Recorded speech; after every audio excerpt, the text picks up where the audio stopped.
He used to think that free speech was more important than anything else. But after posts from violent white supremacists and multiple mass shooters, followed by the rise of QAnon, Fred Brennan had a lot of regrets.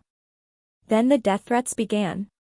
Brennan, the founder of 8chan, spent his teenage years almost entirely online.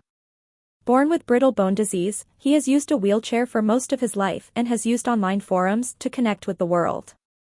In 2013, when he created the anonymous message board, he had hoped his site would become a free speech utopia, unlike what he viewed as the over-aggressive moderation on the more popular 4chan message board.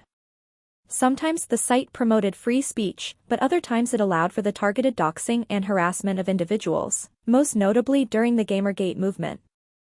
And now, almost a decade later, Brennan's creation is being used against him by its current owner, Jim Watkins, a U.S. Army veteran who, along with his son Ron Watkins, has helped the QAnon conspiracy movement to flourish and destroy families across America.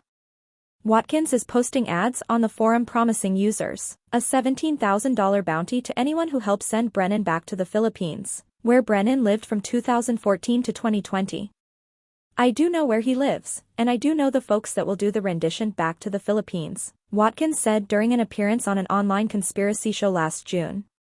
These threats aren't totally empty. 8chan is where at least 3 mass shooters have posted their screeds in recent years. And ever since Brennan has publicly attacked the site for facilitating the rise of QAnon, Watkins has seen him as an enemy.